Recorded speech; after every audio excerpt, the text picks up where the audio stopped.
નમસ્કાર નમસ્તે મારા વાલા વાલા વિદ્યાર્થી મિત્રો, કેમ છો? મજામાં?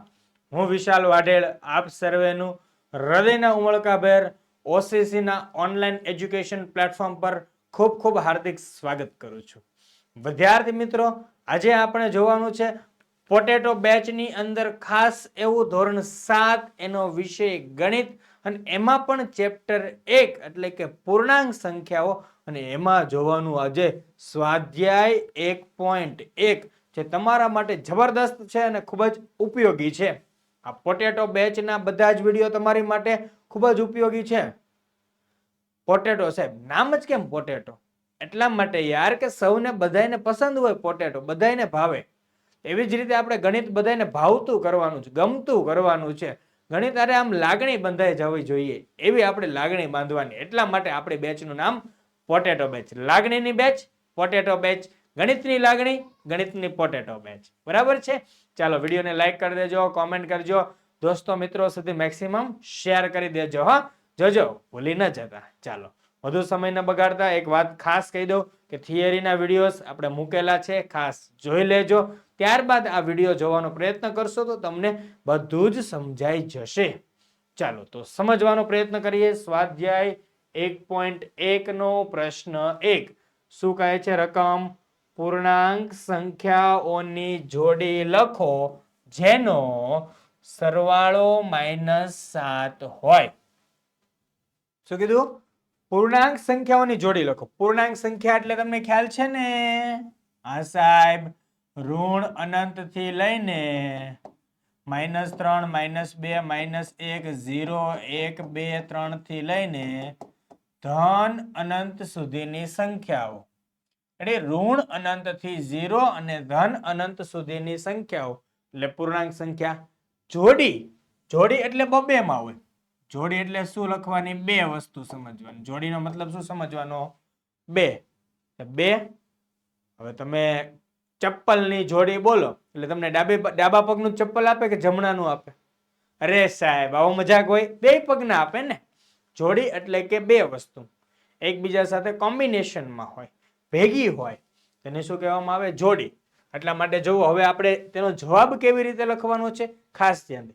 ખાલી જગ્યા વત્તા ખાલી જગ્યા બરાબર -7. આવું શું કામ? જો આપણને કીધું કે જોડી લખો એટલે બે, જ્યાં ખાલી જગ્યા મૂકીને આ જોડીને મૂકી છે. અહીંયા જો આપ્યું સરવાળો, એના માટે અહીંયા મેં શું લખ્યું છે? પ્લસની નિશાની. જવાબ કેટલો હોવો જોઈએ? -7. રેડી? હવે આપણા મગજમાં વિચારો શરૂ થવા જોઈએ. સાહેબ, એવી તો કઈ બે પૂર્ણાંક સંખ્યા લખો જેનો જવાબ -7 થઈ જાય? કાંઈ નો આવડે, એકદમ ઈઝી, એકદમ ઈઝી. 0 પૂર્ણાંક સંખ્યા છે, આ છે 0, અને 0 તો સરવાળાનો તટસ્થ ઘટક છે. શૂન્ય સરવાળાનો તટસ્થ ઘટક છે.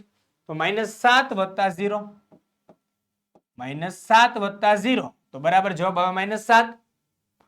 બસ પતી ગયું. બસ, આ તો મેં તમને એક ઈઝી શીખવાડ્યું. હવે થોડુંક આપણે આગળ વિચારીએ. કેવી કઈ બે સંખ્યા લઈ લે કે જેનો સરવાળો -7 થઈ જાય? તો જો એવું વિચારી શકાય સિમ્પલ ને સોબર લોજિક ની અંદર કે સાહેબ 10 -3 કરું ને તો જવાબ 7 આવે. 10 -3 કર્યું, વિચાર્યું તો જવાબ આવ્યો 7. પરંતુ મારે તો જવાબ જોઈએ -7. તો બધી જગ્યાએ નિશાની ફેરવી દો. જો -10 +3 -7, તો 10 માંથી 3 જશે, વધશે 7. મોટી સંખ્યાની આગળ નિશાની છે માઇનસ, તો જવાબ આવશે -7. વાહ ભાઈ વાહ સાહેબ, આ તો અમારું સેટિંગ થઈ ગયું. બસ આજે તો વિચારવાનું છે. -10 વત્તા 3 બરાબર -7. તો જો એક 0 વાળું, અહીંયા એક ઋણ, એક ધન. હવે ચાલો બંને ઋણ વાળા વિચારીએ. બંને ઋણ વાળા વિચારી લઈએ. હજી એક એક્ઝામ્પલ તમને શીખવાડી દઉં. ચાલો, ખાલી જગ્યા પ્લસ ખાલી જગ્યા બરાબર -7. તો જો વિચારો, 5 + 2 સરવાળો કેટલો આવે? 7. 5 + 2 નો સરવાળો આવે 7. પરંતુ મારે જોઈએ -7, તો -5 વત્તા -2 બરાબર જવાબ થઈ જાય -7. જો -5 વત્તા -2 નું સાદુરૂપ આપો તો -5 પ્લસ માઇનસ -2 બરાબર જવાબ આવે -7. આવું કઈ રીતે થયું ખ્યાલ આવ્યો? થિયરી વખતે એક નિયમ સમજાવેલો. કયો નિયમ સમજાવેલો? યાદ હશે. કયો નિયમ હતો? સસમો નિયમ થિયરીમાં સમજાવેલો. સસમો એટલે સ એટલે સરખી નિશાની, સ એટલે સરવાળો, મોટા પદની નિશાની, સરખી નિશાની સરવાળો, મોટા પદની નિશાની, સરખી નિશાની સરવાળો, મોટા પદની નિશાની. એવી જ રીતે અહીંયા જો 5 અને 2 બેની આગળ સરખી નિશાની છે. હા છે, તો સરવાળો થઈ ગયો 5 અને 2 નો. હવે જવાબ 7, પણ નિશાની ક્યાં આવશે? માઇનસ. અહીંયા જવાબમાં આવે -5 પ્લસ -2 બરાબર જવાબ આવશે -7. સમજાય છે ને વાત? આવી રીતે દાખલો ગણવાનો હોય. અહીંયા જો, અહીંયા પણ આપણો નિયમ લાગ્યો છે. કયો નિયમ લાગ્યો? અબામો. કયો નિયમ લાગેલો છે? અબામોનો નિયમ છે. અબામો એટલે અલગ નિશાને બાદબાકી, મોટામાંથી નાનું બાદ કરો, મોટા પદની નિશાની. અલગ નિશાની બાદબાકી, મોટામાંથી નાનું બાદ કરો, મોટા પદની નિશાની. અલગ નિશાની બાદબાકી, મોટામાંથી નાનું બાદ કરો, મોટા પદની નિશાની. બસ આને કહેવાય અબામો નિયમ. કયો નિયમ કહેવાશે? અબામો. તો અહીંયા પણ આપણે જ કર્યું. જો અલગ નિશાની બાદબાકી એટલે કે 10 માંથી 3 બાદ કર્યા, એટલે કે મોટામાંથી નાનું બાદ કર્યું, અને મોટા પદની નિશાની માઇનસ એટલે -7. સમજાય છે? આ બધા જ નિયમો એક સાથે મગજમાં ચાલવા જોઈએ, ત્યારે જઈને દાખલો ગણાય. ચાલો જોઈએ પ્રશ્ન 1 નો બી દાખલો. કે તફાવત -10 હોય. તફાવત કેટલો હોય? -10 હોય તેવા પૂર્ણાંકની જોડી લખવાની છે. લખી દઈએ ને. તો ખાલી જગ્યા માઇનસ ખાલી જગ્યા બરાબર -10. ખાલી જગ્યા માઇનસ ખાલી જગ્યા બરાબર -10. સિમ્પલ છે કે જવાબ ઋણ લાવવાનો છે. હવે અહીંયા અમારે ગમે તે રીતે કરીને સંખ્યા બેસાડવાની છે, એકદમ સિમ્પલ ને સોબર. વિચારો સાહેબ, 20 -10 તો જવાબ આવે 10. આ આખા ગામને ખબર છે. હા કે ના? 20 - 10 બરાબર જવાબ આવે 10. તો હું એમ કરું કે -20 પ્લસ 10 તો મારો જવાબ થઈ જાય -10. વાહ સર વાહ, મારું તો કામ થઈ ગયું. 1 રાખો +10, બીજું રાખો -20. તો જો પહેલી ખાલી જગ્યામાં 10, પછી માઇનસ નિશાની સાથેના 20 અહીંયા, તો 10 -20 બરાબર જવાબ આવ્યો -10. 10 -20 બરાબર જવાબ આવ્યો -10. સાદુરૂપ જોઈજો કે 10 માંથી 20 ન જાય એટલે 20 માંથી 10 બાદ કર્યા, અલગ નિશાની બાદ બાકી, મોટામાંથી નાનું બાદ કર્યું 20 માંથી 10 તો જવાબ આવ્યો 10, પણ નિશાની માઇનસ છે 20 ની આગળ તો જવાબ આવશે -10. સમજાય છે વાત? ખાલી જગ્યા માઇનસ ખાલી જગ્યા બરાબર -10. કારણ શું છે ખબર ને? તફાવતની નિશાની છે એટલે વચ્ચે માઇનસ, જવાબ બરાબર આવશે -10. ક્લિયર છે? ચાલો જોઈએ આગળ. આની જેવું સેમ વસ્તુ બની શકે. જો ઉપરવાળા જેવું કરવું હોય તો પણ થઈ શકે કે 15 -25 બરાબર -10. ખબર છે કે 25 માંથી 15 જાય તો 10 વધે, મોટા પદની નિશાની માઇનસ તો માઇનસ. બસ લો, इतना इजी है यार. ચાલો જોઈએ હજી એકાદું એક્ઝામ્પલ. હવે થોડુંક આપણે ટ્વિસ્ટેડમાં જઈએ કે ખાલી જગ્યા માઇનસ ખાલી જગ્યા બરાબર -10. આટલું તો ફિક્સ છે. હવે જો -20 પ્લસ 10 મારે આ જ એક્ઝામ્પલ લેવું હોય તો મારે પહેલા સ્ટેપ માઇનસ જ રાખવું. મારે તો -20 જ લેવા છે. ચાલો તો -20 નો પ્રોબ્લેમ. રેડી છે? પરંતુ અહીંયા માઇનસ, અહીંયા ફરી પાછું કરીશ -10. શું કામ? કારણ કે તમને ગુણાકારના નિયમો ખબર છે કે વાઘ ગુણ્યા વાઘ બરાબર બકરી, એટલે કે માઇનસ માઇનસ પ્લસ. થિયરીના છેલ્લા લેક્ચર જોયા હોય તો ખ્યાલ હોય, મારો થિયરીનો જે છેલ્લો પોર્શન જોયો હોય ને તો ખ્યાલ હોય. તો આ માઇનસ માઇનસ થઈ ગયું પ્લસ, તો અહીંયા રહ્યું માઇનસ માઇનસ પ્લસ -20 તો -20 પ્લસ 10 બરાબર -10. આવી રીતે વિચારો, કારણ કે ગણિતની અંદર બધો જ ખેલ નિશાનીનો છે. सब खेल है निशानी का, यदि इस खेल में ध्यान न दिया तो तू हार जाएगा, तू हार जाएगा, तू हार जाएगा. इसलिए तू ध्यान दे दे निशानी में तो तू जीत जाएगा, जीत जाएगा, जीत जाएगा। बराबर છે? ચલો જોઈએ નેક્સ્ટ સી. એ દાખલો જોવાનો છે સી દાખલો કે સરવાળો 0 હોય કેવું હારું. સરવાળો 0 તો ક્યારે સરવાળો 0 થાય? એક ધન હોય બીજું ઋણ હોય, એક ધન હોય બીજું ઋણ હોય, ત્યારે સરવાળો કેવો થાય? 0.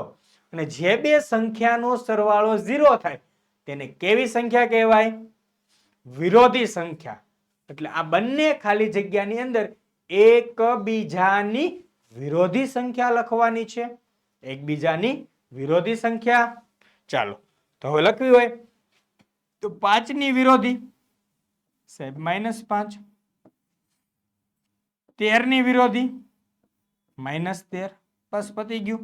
કારણ કે 5 વત્તા -5 બરાબર 0. કારણ કે એનું સાદું રૂપ આપો તો જો 5 પ્લસ માઇનસ -5 બરાબર, તો 5 - 5 એટલે કેટલું થઈ જશે? 0. રેડી? ચલો નેક્સ્ટ સમજો. અહીંયા કઈ કઈ સંખ્યા પ્રમાણે આપણે જોઈએ? વિરોધી સંખ્યા વાળી વાત છે. બરાબર છે? કઈ સંખ્યા જોઈ છે? વિરોધી સંખ્યા વાળી. જોજો હા, ધ્યાન રાખજો, પરીક્ષામાં આવું પૂછાય છે. અને આ તો હું એમ કહું કે આ બધું આઈએમપી છે, અને આની કરતા આઈએમપી પ્રશ્ન એટલે આપણો હવે પ્રશ્ન 2. અને પ્રશ્ન 2 નો ફરી પાછો પ્રશ્ન એટલે એ પ્રશ્ન 2 નો એ શું રકમ આપી? જેનો તફાવત 8 હોય એવા ઋણ પૂર્ણાંકોની જોડી લખો. જેવી રીતે મૂવીમાં ઇન્ટરવલ પછી ક્લાઇમેક્સ આવે એવી જ રીતે પ્રશ્ન 1 પછી પ્રશ્ન 2 માં ક્લાઇમેક્સ આવ્યો. શું? તો જો પ્રશ્ન 1 માં કઈ ચોખવટ નહોતી કે ધનની જોડી લખો, ઋણની જોડી લખો, એક ધન લખો એક ઋણ લખો, એવી કાંઈ ચોખવટ હતી નહીં. અહીંયા ચોખવટ આપી દીધી કે પૂર્ણાંકોની જોડી લખો, પણ કેવા પૂર્ણાંકો? ઋણ પૂર્ણાંકો. કેવા લખવાના છે? ઋણ પૂર્ણાંકો. બરાબર છે? એટલા માટે આપણે ખાલી જગ્યા કેવી બને આપણી આવે? માઇનસ ખાલી જગ્યા માઇનસ કૌંસની અંદર માઇનસ ખાલી જગ્યા બરાબર 8. તો સાહેબ આ માઇનસ શેનું છે? આ માઇનસ છે તફાવતનું. એ માઇનસ શેનું છે? તફાવતનું. અને એની સિવાય આ જે માઇનસ છે આ ઋણ પૂર્ણાંક, આ બે ઋણ પૂર્ણાંક એ શેના છે? આ બે ઋણ પૂર્ણાંક, ઋણ પૂર્ણાંકોની જોડી કીધા ને એના છે. શેના છે? જોડીના. વાત સમજાય? આ બે માઇનસ ને આ માઇનસ આ શાના છે? આ જોડીવાળા માઇનસ છે. વચ્ચે જે માઇનસ લખીએ છીએ આપણે એ માઇનસ શાનું છે? તફાવતનું માઇનસ છે. સમજાય છે ને? જોજો હા. ચાલો રેડી? હવે આપણે ખાલી જગ્યા પ્રમાણે જોઈએ. હવે આને મગજમાં ઉતારીએ. ઢીંચક ઢીંચક ઢીંચક. તો જો પેલી ખાલી જગ્યામાં માઇનસ આવશે, ફિક્સ છે. इधर देखो माइनस माइनस निशानी तो बे આવી ગઈ, તો થઈ ગયો અહીંયા પ્લસ ને ખાલી જગ્યા બરાબર 8. લો હો ગયા સમાધાન. તો એક પ્લસ લેવાનું એક માઇનસ લેવાનું છે. એક પ્લસ એક માઇનસ એટલે આપણે આ સોલ્યુશન આપીને, બાકી છે બે ઋણ. જો સાદુરૂપ આપતા આપણે વિચાર કરવાનો છે કે હું એવું તો શું સેટિંગ બેસાડું, એવો તો અહીંયા શું પાટિયું બેસાડું, એવો તો અહીંયા હું ઝોલ બેસાડું. આપણે કરતા જોઈએ છે ને ઘણી વખત ઝોલ કરી નાખીએ, પાટિયા બેહાડીએ, સેટિંગ કરી નાખીએ, સંખ્યા વચ્ચેના, એવા સંખ્યા વચ્ચેના સેટિંગ બેસાડવાના છે. ચાલો તો અહીંયા પ્લસ અને એક છે માઇનસ. બરાબર છે? તો એવી તો કઈ બે સંખ્યાની બાદબાકી કરતા જવાબ +8 આવે? સાહેબ સિમ્પલ છે. 10 માંથી 2 જાય તો 8 વધે. દેશી ભાષામાં બોલે ને 10 માંથી 2 જાય તો 8 વધે. બસ. તો અહીંયા 10 માંથી 2 બાદ કરતા 8 વધે ભાઈ. કેટલા વધે? 8. અહીંયા 10 અને અહીંયા 2. રેડી? તો 10 - 2 બરાબર જવાબ આવ્યો 8. સોરી. ચાલો અહીંયા થશે -2 ને -10. ઋણ પૂર્ણાંક કયા કયા મળ્યા છે? ઋણ પૂર્ણાંક તો આપણને મળેલા છે -2 અને -10. એનો તફાવત છે એટલે -2 +10 બરાબર 8. આવી રીતે જવાબ મળે. ક્લિયર થાય છે વાત? મગજમાં ઉતરે છે? ભેજે મેં જાતા હે? ચાલો એવી જ રીતે આનો જવાબ આપજો ને જવાબ તમારા કોમેન્ટ થઈ જવા જોઈએ પ્રશ્ન નંબરના સવાલના જવાબ સાથે. બરાબર છે? સવાલ નંબર અને જવાબ સાથે સવાલ નંબરના જવાબ સાથે કોમેન્ટ થઈ જવી જોઈએ. ચાલો જોઈએ આગળ. એ માઇનસ સાહેબ હવે અહીંયા કેમ કરવું? કાંઈ નહીં કરવાનું. જો એવું લાગે ને કે અમારે બીજી જોડી લખવી છે તો થોડુંક મગજ વિચારો તો બેમાં એક એક વધારે દઉં તો કઈ ફરક પડે નહીં. તો -3 માઇનસ -11 બરાબર 8. બસ પતી ગયું. જોઈ જુઓ સાદું રૂપ અહીંયા. -3 માઇનસ માઇનસ પ્લસ 11, 11 માંથી 3 જાય તો 8 વધે. रेडी? इसको बोलते हैं एकदम इजी ट्रिक्स. नेक्स्ट જોઈએ બી. પ્રશ્ન 2 નો બી. જેનો સરવાળો -5 હોય એવા ઋણ પૂર્ણાંક અને ધન પૂર્ણાંક લખો. કીધું ને ટ્વિસ્ટ આવેગા. देखा तुमने ट्विस्ट? ऋण पूर्णांक અને ધન પૂર્ણાંક. કયા કયા કીધા? ઋણ પૂર્ણાંક અને ધન પૂર્ણાંક લખો. કે જો સરસ મજાનું જબરદસ્ત હોય એટલા માટે જો મેં અહીંયા ખાલી જગ્યા બેસાડી દીધી. ઋણ પ્લસ ધન બરાબર -5. એટલે પહેલી ખાલી જગ્યામાં શું લખવાનું છે? ઋણ. બીજામાં લખીશું ધન. સાહેબ એવું જરૂરી છે કે પહેલામાં ઋણ ના? જો બીજું આપ્યું એક્ઝામ્પલ. અહીંયા ધન લખો, અહીંયા ઋણ લખો, બરાબર છે. પણ અહીંયા સરવાળો કીધું એટલે વચ્ચે નિશાની કઈ આવી જોઈએ? પ્લસ. બરાબર છે. એનો જવાબ -5 થઈ જવો જોઈએ. જવાબ શું થઈ જવો જોઈએ? -5. ક્લિયર? ચાલો જોઈએ. ઉડા ડેટે હે. યસ. ચાલો લખો લખો લખો. સરવાળો -5 હોય તો માઇનસ પ્લસ બરાબર -5. આવું શક્ય ક્યારે બને? એક જ વસ્તુ હોય ત્યારે. માઇનસમાં 10 પ્લસમાં 5. બરાબર છે. આપણા મગજમાં પહેલો વિચાર આવે. બાકી આની માટે અસંખ્ય જોડી બને. કેટલી બને? અસંખ્ય. એક ના બને, અસંખ્ય જોડીઓ બને છે. ચાલો જો એ સિવાય સાહેબ વધારે દો. -11 પ્લસ 6 બરાબર -5. કારણ કે શું છે? 11 માંથી 6 જાય તો 5 વધે. પણ કેવા 5? -5. બરાબર છે. ચાલો તો અહીંયા -10 પ્લસ 5 બરાબર -5. એ સિવાય જો અહીંયા તો મેં એક્ઝામ્પલ આપ્યું. એની સિવાયનું તમને એક એક્ઝામ્પલ આપું. 1 વત્તા -6 બરાબર પણ -5. કેવી રીતે જોઈજો? 1 પ્લસ માઇનસ -6 બરાબર 6 માંથી 1 જાય 5 વધે. મોટા પદની આગળ નિશાની માઇનસ તો -5. કેટલા વધશે? -5. વાત સમજાય છે? વિચારવાનું છે અહીંયા. અહીંયા હું તમને સમજાવી શકું, તમને એક્સપ્લેન કરી શકું, પણ વિચારો તો તમારે ડેવલપ કરવા પડશે. કોઈ પણ વ્યક્તિ તમને રસ્તો બતાવી શકે પણ એ રસ્તા પર ચાલવું તો તમારે જ પડે. બરાબર છે. ચાલો નેક્સ્ટ સી. જેનો તફાવત -3 હોય એવા ઋણ પૂર્ણાંક અને ધન પૂર્ણાંક લખો. એમ કહું કે મોસ્ટ આઈએમપી સવાલ છે. કેવો સવાલ છે? Most IMP. જબરદસ્ત સવાલ છે. પરીક્ષામાં પૂછાય તેવો સવાલ છે. જોજો તફાવત -3 થવો જોઈએ અને એક ઋણ હોવું જોઈએ ને એક ધન હોવું જોઈએ કમ્પલસરી. જેવી રીતે ઉપર હતું ને એક ઋણ એક ધન, એવી જ રીતે અહીંયા પણ. તો જો ઋણ તફાવત ધન બરાબર -3. ઋણ તફાવત ધન બરાબર -3. ચાલો તો જોવું છે. જોઈએ. -2 -1 બરાબર -3 ને -1 -2 બરાબર -3. બહુ જ ઈઝી છે. નિયમ મુજબ જોઈ જુઓ.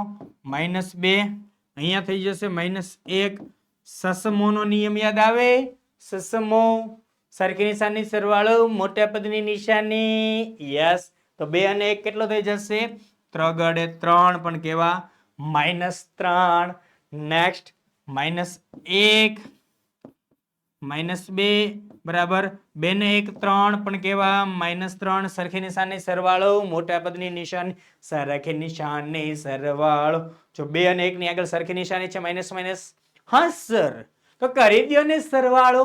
કરી દો સરવાળો. સરવાળો થઈ જાય એટલે જવાબ કેટલો આવે? -3 આવે. કેટલો આવે? -3. બરાબર છે. જોજો મોસ્ટ આઈએમપી છે ને આ બે જવાબ સિવાય એક પણ જવાબ શક્ય નથી. બે જવાબ સિવાય એક પણ જવાબ આનો શક્ય છે નહીં. જો તમને ક્યાંક મળે છે તો મને કહેજો, આપણે જોઈશું. બરાબર છે. પણ ખાસ યાદ રાખજો, ઋણ પૂર્ણાંક અને ધન પૂર્ણાંક કીધું છે. અહીંયા શૂન્ય છે એ ઋણ પૂર્ણાંક નથી અને ધન પૂર્ણાંક નથી. આના ઉપરથી એક તમને સરસ મજાનો સવાલ આપું, સવાલ આપી દઉં. આઈએમપી સવાલ ખાલી જગ્યાએ ધન કે ઋણ પૂર્ણાંક નથી તો કોણ નથી? ધન કે ઋણ? તો શૂન્ય એ ધન કે ઋણ પૂર્ણાંક નથી. સમજો અને વાલા વિદ્યાર્થીઓ, ચાલો જોઈએ નેક્સ્ટ પ્રશ્ન 3. ક્વિઝના 3 ક્રમિક રાઉન્ડ પછી ટીમ એ ના ગુણ -40 10 0 છે અને ટીમ બી ના ગુણ 10 0 -40 છે. કઈ ટીમના ગુણ વધુ છે? શું આપણે કહી શકીએ કે પૂર્ણાંક સંખ્યાઓને કોઈ પણ ક્રમમાં ઉમેરી શકીએ? તો ચાલો દાખલો ગણીએ, જોઈએ. બે ટીમના ગુણ ક્યારે કહી શકાય? તો ટીમ એ અને ટીમ બી બંનેના કુલ ગુણ મેળવવા પડે ને કુલ ગુણ મેળવવા માટે આપણે કરવો પડે સરવાળો. આપણે ગાણિતિક ક્રિયાની અંદરનો એક વાત એટલે કે સરવાળો. તો સરવાળો કરવાનો છે. તો પહેલા ટીમ એ અને ટીમ બી બંનેના ગુણ લખી લઈએ. ટીમ એ ના ગુણ બરાબર -40 10 અને 0. એવી જ રીતે ટીમ બી ના ગુણ બરાબર ટીમ બી ના ગુણ છે 10 0 અને -40. 10 0 અને -40. ચાલો ટીમ એ ના કુલ ગુણ મેળવીએ. ટીમ એ ના કુલ ગુણ બરાબર -40 વત્તા 10 વત્તા 0 બરાબર. સરવાળાનો તટસ્થ ઘટક કોણ? તો શૂન્ય. તો 10 નો શૂન્ય સાથે સરવાળો કરીએ તો જવાબ 10 પોતે જ આવે. એટલે અહીંયા થઈ જાય -40 પ્લસ 10 બરાબર. તો 40 માંથી 10 જાય તો કેટલા વધે? 30 વધે. તો જવાબ તો 30 આવે ના. તો જોવો અહીંયા -40 પ્લસ 10 એટલે અબામો નિયમ. કયો નિયમ છે યાદ આવે ને? અબામો નિયમ. અલગ નિશાની બાદબાકી, મોટામાંથી નાનું બાદ કરો મોટા પદની નિશાની. તો અલગ નિશાની છે બાદબાકી કરવાની. 40 માંથી 10 જાય 30 વધે. પણ મોટા પદની એટલે કે મોટી સંખ્યાની નિશાની કઈ છે? માઇનસ. તો જવાબ આવશે -30 ગુણ. નેક્સ્ટ જોઈ લઈએ આપણે ટીમ બી ના ગુણ ઉપરથી ટીમ બી ના કુલ ગુણ મેળવ્યા. તો ટીમ બી ના કુલ ગુણ બરાબર 10 વત્તા 0 વત્તા -40 બરાબર. 10 વત્તા 0 એટલે કેટલા થાય? 10 પ્લસ -40. અરે વાહ, જેવું અહીંયા તેવું જ છે, ખાલી ક્રમ બદલાઈ ગયો છે. બેનો જો ક્રમ બદલાણો છે, બાકી નિશાનીઓ બદલાણી નથી. તો 10 -40 એટલે અહીંયા અલગ નિશાની. તો અબામો નિયમ, અલગ નિશાની બાદબાકી, મોટામાંથી નાનું બાદ કરો. તો 40 માંથી 10 જાય 30 વધે. નિશાની માઇનસ એટલે જવાબ આવશે -30 ગુણ. જવાબ આવશે કેટલો? -30 ગુણ. ક્લિયર છે? ચાલો આગળ જોઈ લઈએ આપણે એની અંદર કેવી રીતે. તો અહીંયા જો સવાલ પૂછ્યો કે કઈ ટીમના ગુણ વધુ છે. શું સવાલ પૂછ્યો? કઈ ટીમના ગુણ વધુ છે? અહીં અરે સાહેબ એક પણ ટીમના ગુણ વધુ નથી. અહીં તો બંને ટીમના ગુણ કેવા છે? સરખા છે. અહીં જો એવું લખાય ટીમ એ અને ટીમ બી બંનેના ગુણ સરખા છે, અથવા તો શોર્ટકટ કરવું હોય તો અહીં બંને ટીમના ગુણ સરખા છે. નેક્સ્ટ હજી એક સવાલ આપણી પાસે છે, સળગતો સવાલ. શું છે કે શું આપણે કહી શકીએ કે પૂર્ણાંક સંખ્યાઓને કોઈ પણ ક્રમમાં ઉમેરી શકીએ? કહી શકાય ને. જો ટીમ એ ના ગુણ જો -40, 10 અને 0, તો સેમ ટુ સેમ ગુણ કોના છે? ટીમ બી ના છે. 10, 0, -40. પણ આપણે બંનેનો સરવાળો કર્યો અહીંયા, ટીમ બી ના ગુણનો સરવાળો અને ટીમ એ ના ગુણનો સરવાળો, તો બંનેનો સરવાળો કરતા જવાબ સરખો જ મળ્યો. આપણે એને ઉમેર્યા છે અલગ અલગ ક્રમમાં, પણ જવાબ આવે છે સરખો. એટલા માટે શું કહી શકાય કે હા, પૂર્ણાંક સંખ્યાઓને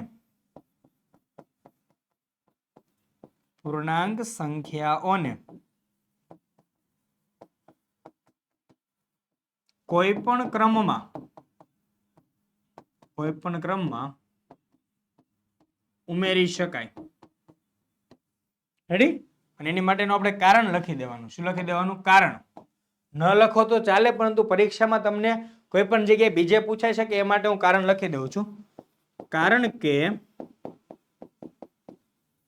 પૂર્ણાંક સંખ્યાઓ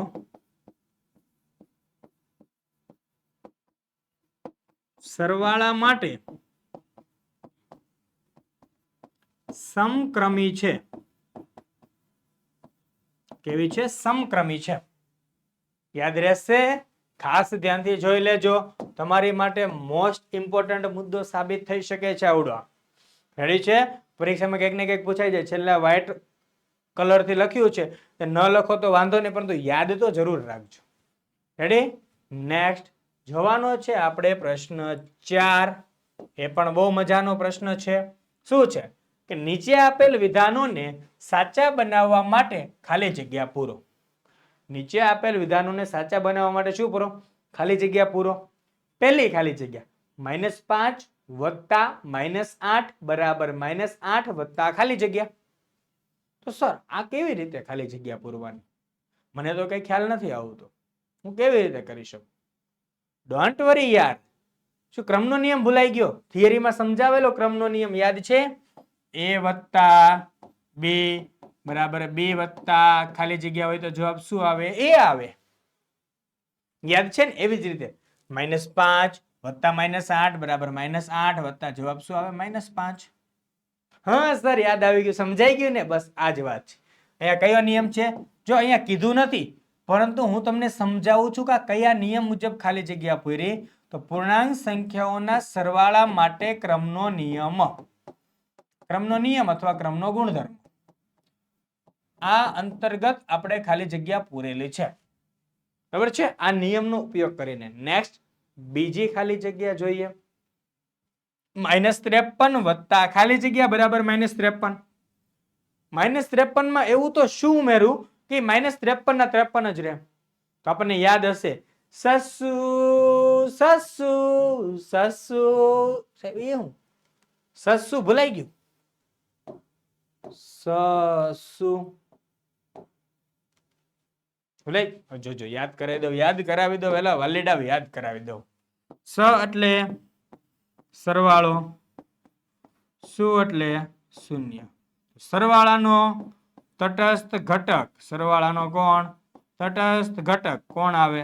શૂન્ય. સરવાળાનો તટસ્થ ઘટક કોણ છે? શૂન્ય. સસુ એટલે ખાલી જગ્યામાં શું આવશે જવાબની અંદર? શૂન્ય.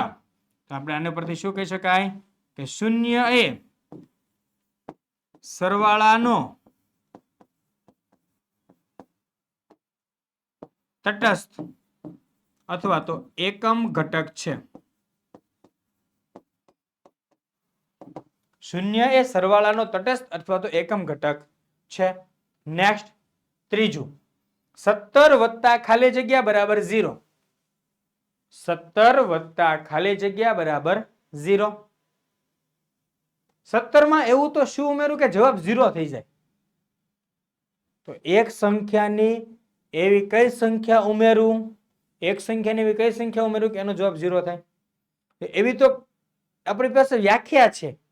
વ્યાખ્યા જે બે સંખ્યાનો સરવાળો શૂન્ય થાય તે બે સંખ્યાને એકબીજાની વિરોધી સંખ્યા. યાદ આવી ગયું. કઈ સંખ્યા છે કે એની વાત થાય છે? વિરોધી સંખ્યા. તો વિરોધી મતલબ વિરોધીમાં કરવાનું શું હોય? નિશાની ફેરવો. ખાલી શું કરવાનું? વિરોધીમાં નિશાની ફેરવવાની તો 17 વત્તા -17 બરાબર 0. તો 17 ની વિરોધી -17 બરાબર છે. તો 17 વત્તા -17 બરાબર 0. એટલે અહીં આપણે કયો નિયમ યુઝ કર્યો છે? વિરોધી સંખ્યા વાળો. નિયમો ગુણધર્મો યાદ રાખવાના કે જેના કારણે બધી ખાલી જગ્યા સરળતાથી પૂરાઈ જાય. હવે જોઈએ આપણે ખાલી જગ્યા નંબર 4. ચાલો તો જોઈએ 13 વત્તા -12 આખા એક કૌંસમાં વત્તા ખાલી જગ્યા બરાબર 13 વત્તા આખા કૌંસની અંદર -12 વત્તા -7. ત્રણ પૂર્ણાંકોનો સરવાળો એવી રીતે કર્યો છે કે કોઈ પણ બે પૂર્ણાંકનો સરવાળો કરી જૂથ બનાવી ત્રીજો પૂર્ણાંક ઉમેરેલો છે. હા સાહેબ, એવી જ રીતે કર્યું છે અહીંયા. તો અહીંયા કયો નિયમ આવે? સરવાળા માટે જૂથનો નિયમ. ઓ હલો, કયો નિયમ છે? સરવાળા માટે જૂથનો નિયમ. કેટલું સહેલું ને કેટલું સારું, મગજને સમજાઈ જાય એવું. શું છે? 13 વત્તા -12 વત્તા તો અહીંયા શું આવશે? -7 બરાબર 13 વત્તા -12 વત્તા -7 કેમ આવ્યું? અહીંયા છે જો, બચ્ચા કુચા લીખના પડતા હે ના, યાદ આવો જોઈએ નિયમ કે a વત્તા b વત્તા c બરાબર a વત્તા b વત્તા c. જૂથ બનાવીને કામ કર્યું તે નિયમો બધા જ યાદ આવી જવા જોઈએ. નેક્સ્ટ જોઈએ પાંચમું. શું કહે છે? -4 વત્તા આખા કૌંસમાં 15 વત્તા -3 બરાબર આખા કૌંસમાં -4 વત્તા 15 વત્તા ખાલી જગ્યા. સમજાય છે? બસ આવી જ રીતે સમજવાનું છે.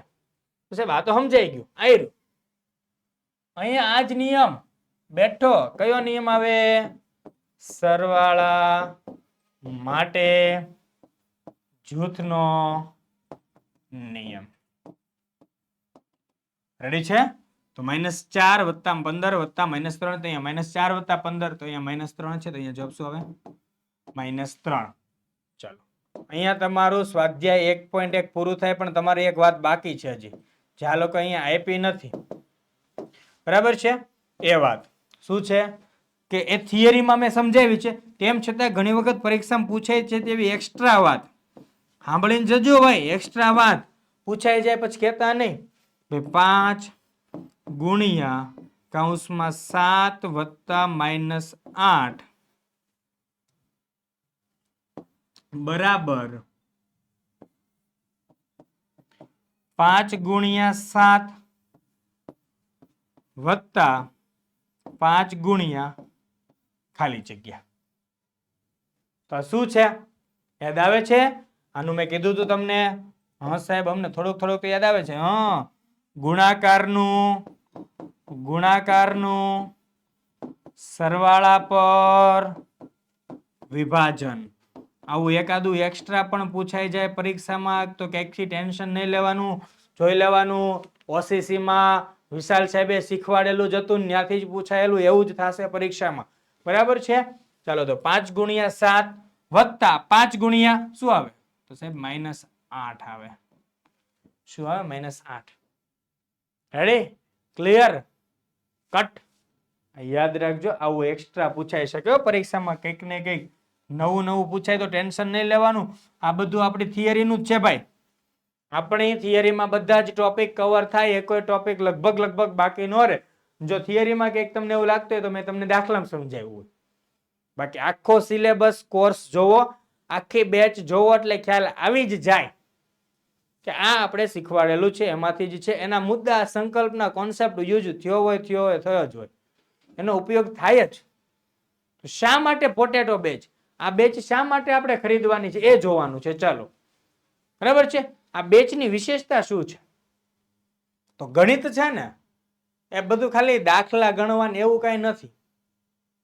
બધે દાખલા ગણવાનું, ગણિત આવડી જાય ને પૂરું થઈ જાય એવું કાંઈ જ નથી વાલા વિદ્યાર્થી મિત્રો. ગણિત છે ને તે થિયરીની સમજણનો વિષય છે. શાનો વિષય છે? થિયરીની સમજણ. તો આવા તમામ ચેપ્ટર, તમારા ધોરણ 7 ના તમામ ચેપ્ટરની સમજાવટ સાથેની થિયરી. શેની સાથેની? સમજાવટ સાથેની થિયરી પ્લસ દાખલાના તમામ સ્ટેપની સમજણ. મેં તમને કેમ હમણાં ફક્ત પૂરવાની હતી ખાલી જગ્યા, પણ સમજાવ્યું બધું જ કે આ ખાલી જગ્યા કયા નિયમ મુજબ કયા ગુણધર્મ અંતર્ગત પૂરી શકાય. તો આ ડિટેલિંગ સાથે સ્ટેપની સમજણ સાથે શીખવાડીશું. સ્વાધ્યાયનું સંપૂર્ણ સોલ્યુશન મળશે, સાથે સાથે રેકોર્ડેડ લેક્ચર મળશે અને લાઈવ ડાઉટ સેશન. તમારા ચેપ્ટર જેમ જેમ પૂરા થતા જાય તેવી જ રીતે આપણે લાઈવ ડાઉટ સેશન રાખીશું. આખી બેચ રેકોર્ડેડ છે, પણ તમારી માટે કેમ કે તમે બેચ ખરીદો છો, તમને પ્રશ્ન ઉદ્ભવવાના. દરેક વિદ્યાર્થીનો એક નિયમ હોય કે એને પ્રશ્ન ઉદ્ભવે, પણ એ પૂછે એને જ જેને શિક્ષક ગમતા હોય. એટલે તમે મને મારા વિડીયોને ગમાડજો, મગજમાં ઉતારજો અને જ્યાં તમને શંકા લાગે, પ્રશ્ન થાય ત્યાં મને પૂછી લેજો. કારણ કે કૃષ્ણ ભગવાન ગીતામાં કહેતા કે શંકા સાથે કરેલું કાર્ય ક્યારેય પણ સફળતા ન અપાવે. તો શંકા મગજમાં રાખવાની જ નથી. બરાબર છે? લંકાના રાવણ કરતા સૌથી મોટો છે શંકાનો રાવણ. આપણે શંકા મગજમાં હશે તો તકલીફ ને ભાઈ. શંકા રહેવી જોઈએ નહીં. બસ એ શંકા ન રહે, એ શંકાનું સમાધાન એટલે live doubt session. PDF, MCQ test, પ્રથમ સત્રાંત, દ્વિતીય સત્રાંતના પેપરની તૈયારી કરાવવામાં આવશે. એ સિવાય વોટ્સઅપ સપોર્ટ, કે તમને જે કંઈ દાખલો નથી સમજાણો, તમને શંકા છે, પ્રોબ્લેમ છે, કંઈક ને કંઈક સમસ્યા છે, તેના ઉકેલ મેળવવા માટે વોટ્સઅપ સપોર્ટ તમે મને વોટ્સઅપ ગ્રુપની અંદર મેસેજ કરી દેશો કે સર આ દાખલો નથી સમજાણો, તો એના હું તમને સોલ્યુશન આપી દઈશ.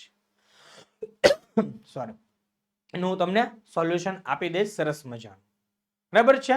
જેવી રીતે શક્ય હશે અને અમુક જે એવા દાખલા હશે જેને લાઈવ ડાઉટ સેશનમાં લઈ જશો તો તાત્કાલિક સમાધાન હશે તો તાત્કાલિક આપીશું. અને સાહેબ આની વેલિડિટી કેટલી? તો તમારું ધોરણ 7 સંપૂર્ણ પૂરું થાય ને ત્યાં સુધીની. બરાબર છે? ધોરણ 7 પૂરું થાય પછી આપણે આ સિરીઝ અહીંયા પૂરી થાય પછી નેક્સ્ટ ધોરણ 8 ના બેચમાં જવાનું રહેશે. બરાબર છે? ને સાહેબ આ મળશે ક્યાંથી? તો એની માટે તમારે ડાઉનલોડ કરવી પડશે ઓશિયન કોચિંગ ક્લાસીસની એપ્લિકેશન, જે આ રીતે તમારે પ્લે સ્ટોરની અંદર જઈને લખવાનું છે ને પછી ડાઉનલોડ કરવાની છે. બરાબર છે? ચાલો, એમ થાય કે સાહેબ આ બધું ભણાવશે કોણ આટલું બધું? એ ભણાવવામાં આવશે આ બેચના તમામ લેક્ચર વિશાલ સર દ્વારા જ લેવામાં આવશે. એટલે કે સાહેબ વિશાલ સર કોણ? હું પોતે. બરાબર છે? લગભગ તમે બધા મને ઓળખતા હશો. ધોરણ 6 માં તમે મારા વિડીયો જોયા હશે. એ સિવાય તમે એક્ઝામ ટાઈમે તમારી માટે લાઈવ લેક્ચર કર્યા ત્યારે પણ હું આવ્યો હતો. યાદ છે ને? જોજો હા, આ બધા જ લેક્ચર મારા દ્વારા લેવામાં આવે છે. અને ખાસ નોંધ, એ ડેમો જોઈને ખાતરી કરીને એક બે જણાને પૂછીને પછી બેચ ખરીદવાનો આગ્રહ રાખવો. કે સાહેબે કીધું ને આપણે લઈ લેવું એવું કોઈ જ વસ્તુ નથી.